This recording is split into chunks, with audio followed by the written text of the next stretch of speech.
Bienvenue dans French Story Library. Ici, on oublie la grammaire ennuyeuse. On découvre des histoires simples, intéressantes, et on progresse en français sans effort.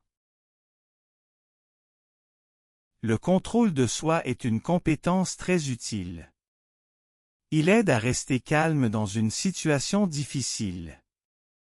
Il est important de comprendre que le contrôle de soi ne veut pas dire bloquer les émotions. Il veut dire savoir comment utiliser les émotions de façon claire et équilibrée. Ce guide propose des explications simples et des conseils pratiques. D'abord, il faut savoir que tout le monde a des moments d'inquiétude ou de colère. C'est naturel. Mais certaines personnes arrivent mieux à gérer ces moments. Elles respirent, elles attendent, elles parlent doucement. Vous pouvez essayer de faire la même chose. Quand vous sentez une émotion forte, arrêtez-vous un instant. Regardez autour de vous. Observez la lumière, les couleurs, les bruits. Le fait de regarder et d'écouter aide à calmer le corps. Ensuite, il est important de reconnaître les situations typiques. Par exemple, dans les transports à Paris, il y a beaucoup de bruit et de foule. Les gens poussent, les portes se ferment vite. Vous pouvez vous sentir stressé. Pourtant, vous pouvez aussi prendre une respiration lente. Vous pouvez mettre vos écouteurs et écouter de la musique douce. Le son agréable aide à retrouver le calme. Un autre exemple est au cinéma. Vous voulez profiter d'un film français célèbre, mais une personne parle trop fort. Vous pensez, c'est difficile, je vais perdre ma patience. Pourtant, il est possible de se contrôler. Vous pouvez regarder l'écran, écouter la musique du film, sentir le parfum de popcorn chaud. Ces détails donnent une autre direction à vos pensées. Il est important de savoir que l'attention peut changer une émotion. Il est aussi utile de créer des habitudes simples. Chaque matin, vous pouvez passer quelques minutes en silence. Asseyez-vous près d'une fenêtre ouverte. Respirez l'air frais. Regardez le ciel clair ou sombre, selon la saison. Cette petite pratique prépare le corps et l'esprit. Plus tard dans la journée, le souvenir de ce moment calme peut revenir. Alors vous vous sentez plus fort. Vous pouvez aussi utiliser l'activité physique. Faire une promenade dans un parc aide beaucoup. Le contact avec la nature est apaisant. Vous voyez des arbres verts, vous entendez des oiseaux, vous sentez l'odeur de la terre après la pluie. Le sport ou la marche rapide donne de l'énergie et diminue l'inquiétude. Beaucoup de Français aiment courir le matin le long de la Seine. C'est une habitude qui montre comment mouvement et paysage peuvent donner du contrôle intérieur. Un point essentiel est de savoir dire non. Il est parfois difficile de refuser une invitation ou une demande. Cependant, il faut se rappeler que dire non est aussi une façon de se respecter. Vous pouvez dire simplement « Merci, mais je ne peux pas aujourd'hui ». Cette phrase courte aide à garder la clarté. Vous n'avez pas besoin de longues explications. Il est important de protéger votre temps et votre énergie. Enfin, le contrôle de soi se développe avec la pratique. Il n'est pas parfait dès le premier jour. Comme apprendre une langue ou jouer de la musique, il demande du temps. Vous pouvez commencer avec de petites actions. Vous pouvez essayer de sourire quand vous sentez de la colère. Vous pouvez compter jusqu'à 5 avant de répondre. Ces gestes simples ouvrent un chemin. Vous regardez vos progrès et vous pensez « Je suis capable de changer ». Le contrôle de soi est aussi lié à la nourriture. En France, manger ensemble est une habitude importante. Le repas peut durer longtemps, avec plusieurs plats. Il est facile de prendre trop de nourriture ou trop de vin. Pourtant, il est possible de pratiquer la modération. Il est important de manger lentement. Vous pouvez regarder les couleurs dans l'assiette, sentir les odeurs, goûter chaque morceau. Quand vous mangez avec attention, vous trouvez plus vite la satisfaction. Le contrôle de soi est alors plus facile. Un autre domaine est l'argent. Beaucoup de jeunes veulent acheter des vêtements chers ou un nouveau téléphone. Pourtant, il faut réfléchir avant de dépenser. Vous pouvez vous demander, est-ce que j'ai vraiment besoin de cela? Vous pouvez aussi attendre quelques jours avant d'acheter. Souvent, le désir passe et vous gardez votre argent. C'est une manière simple de pratiquer le contrôle de soi. Il est aussi utile d'avoir un carnet. Vous pouvez écrire vos émotions, vos envies et vos réactions. Quand vous regardez les mots sur le papier, vous comprenez mieux ce qui se passe. Vous pouvez voir si vous étiez content ou inquiet. Écrire est une façon calme et bon marché de se connaître. Beaucoup de personnes célèbres ont tenu un journal, comme des écrivains ou des peintres à Paris. Cela leur a donné de la force intérieure. La culture aide aussi à développer le contrôle. Par exemple, écouter de la musique classique dans une église calme de Paris peut apporter de la paix. Vous entendez l'écho, vous voyez la lumière claire sur les vitraux. Votre esprit devient plus tranquille. Vous pouvez aussi aller au musée. Devant un tableau, vous prenez du temps. Vous regardez les couleurs, les formes, les détails. Cette attention lente est une pratique de contrôle. Elle montre que vous pouvez choisir où mettre votre énergie. Il faut savoir que le contrôle de soi n'est pas la perfection. Il est normal d'avoir des moments difficiles. Vous pouvez parfois crier ou pleurer. Ce n'est pas un échec. C'est une expérience humaine. L'important est de revenir au calme après. Vous pouvez dire, j'ai perdu un peu de contrôle, mais je vais essayer encore. Cette attitude douce est déjà un signe de progrès. Un exercice simple consiste à respirer avant chaque action. Par exemple, avant de parler à un professeur ou à un collègue, vous pouvez inspirer profondément et expirer lentement. Le corps se détend, la voix devient plus claire. Les mots sortent mieux. Vous sentez l'air frais dans votre nez et votre bouche. Cette petite pause change souvent la qualité de la communication. Il est aussi utile de créer des limites avec les écrans. Beaucoup de personnes passent trop de temps sur leur téléphone. Elles regardent les messages ou les vidéos sans arrêt. Cela rend le cerveau fatigué et bruyant. Vous pouvez fixer une heure précise pour arrêter. Ensuite, vous pouvez passer du temps avec vos amis, lire un livre ou préparer un bon repas. Ce choix montre que vous contrôlez votre temps. Enfin, souvenez-vous, le contrôle de soi est une manière de vivre plus libre. Quand vous contrôlez vos réactions, vous êtes plus fort.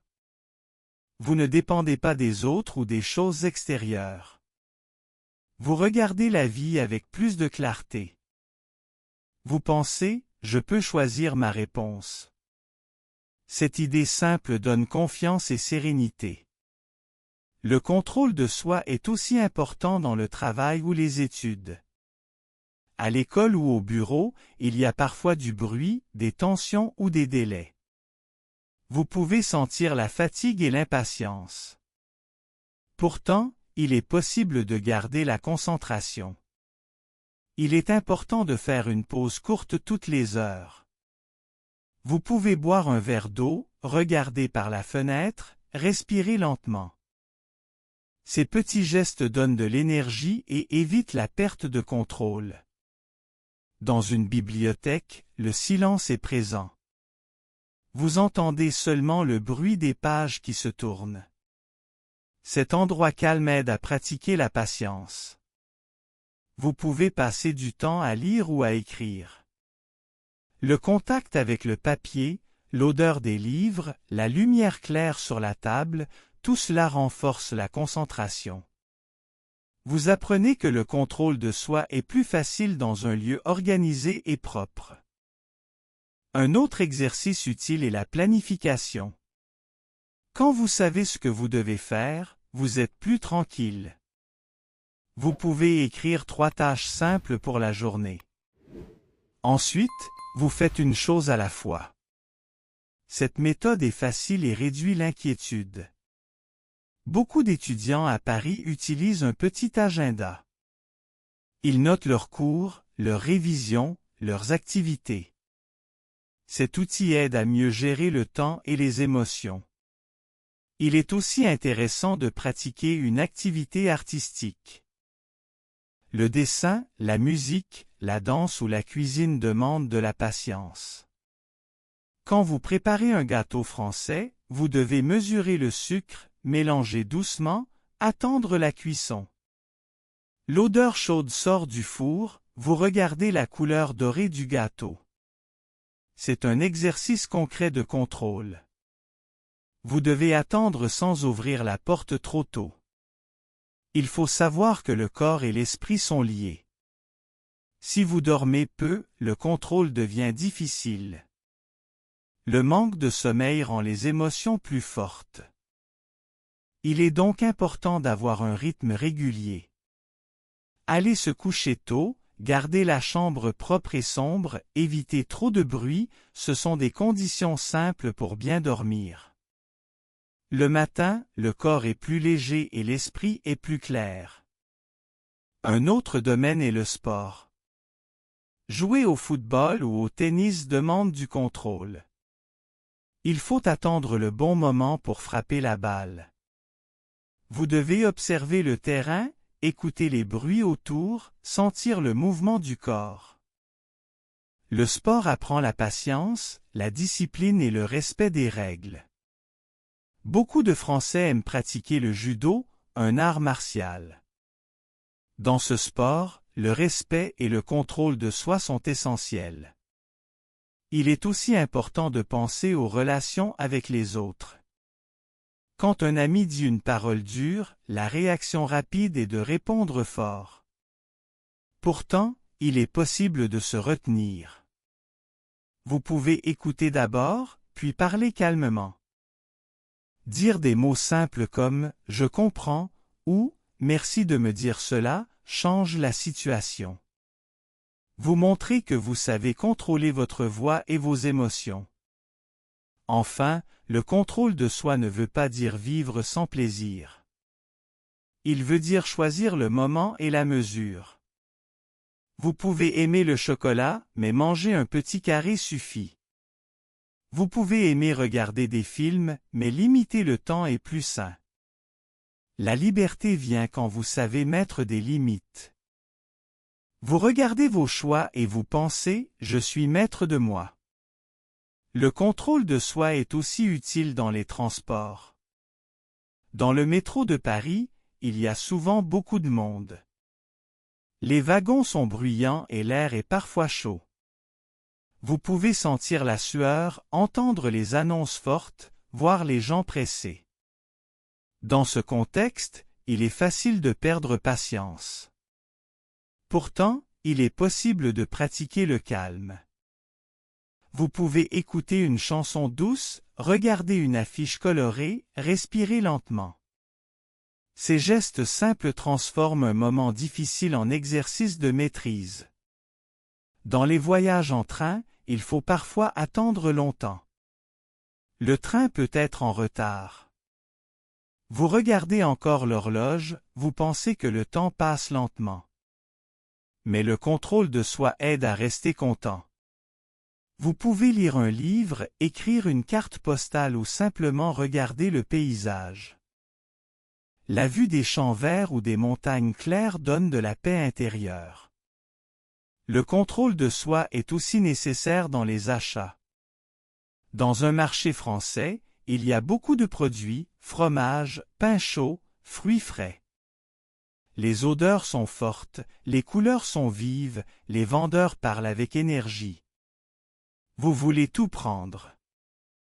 Pourtant, il faut choisir seulement ce dont vous avez besoin. Vous pouvez faire une liste avant de venir. Cette habitude évite les achats inutiles et montre votre discipline. Il faut savoir que le contrôle de soi aide aussi dans la communication en ligne. Les réseaux sociaux sont parfois bruyants et pleins d'opinions. Vous voyez une phrase qui vous met en colère. Vous voulez répondre vite et fort. Pourtant, il est plus sage d'attendre. Vous pouvez fermer l'écran, boire un verre d'eau, marcher quelques minutes. Plus tard, vous décidez si une réponse est vraiment utile. Un autre exemple est la préparation d'un examen. Beaucoup d'étudiants se sentent inquiets. Ils veulent réviser toute la nuit. Pourtant, il est plus efficace de faire des pauses régulières. Vous pouvez relire vos notes pendant 20 minutes, puis fermer les yeux et respirer. Le silence aide la mémoire. Vous trouvez plus facilement les réponses le jour de l'examen. Le contrôle de soi est aussi lié aux émotions positives. Parfois, vous êtes très content. Vous voulez parler sans arrêt, rire fort, sauter partout. Ces émotions sont agréables, mais elles peuvent déranger les autres. Vous pouvez apprendre à garder une énergie claire. Vous souriez, vous partagez votre joie, mais vous respectez l'espace autour de vous. C'est une manière équilibrée de vivre les bons moments. Un exercice pratique consiste à imaginer une lumière claire dans le corps. Quand vous sentez la colère, vous pouvez fermer les yeux. Vous imaginez que la lumière devient plus grande, plus calme. Ce petit jeu mental aide à changer l'ambiance intérieure. Beaucoup de personnes utilisent ce type d'image pour mieux contrôler leurs émotions. Enfin, il est important de voir le contrôle de soi comme un chemin. Ce n'est pas une fin rapide. Chaque jour, vous pouvez pratiquer un petit geste, respirer, attendre, écrire, écouter, marcher. Ces gestes simples, répétés encore et encore, construisent une force intérieure. Vous regardez votre progrès et vous pensez « Je suis plus tranquille qu'avant ». Cette pensée donne confiance et ouvre la porte à une vie plus claire et plus libre. Le contrôle de soi apporte aussi une influence sur la société. Quand une personne reste calme, elle donne un exemple aux autres. Dans une famille, un parent qui parle doucement apprend aux enfants à se contrôler. Dans une école, un professeur qui écoute aide les élèves à être patients. Dans un stade, un joueur qui respecte les règles montre que le sport est aussi une école de discipline. Il est important de comprendre que le contrôle de soi crée la confiance. Les amis savent qu'ils peuvent parler sans peur. Les collègues trouvent plus de sécurité dans le travail. Les relations deviennent plus claires et plus fortes. Vous pouvez voir que cette compétence simple améliore la vie de tous les jours. Vous pouvez essayer de garder un petit rituel quotidien. Chaque soir, avant de dormir, notez 3 moments où vous avez pratiqué le contrôle.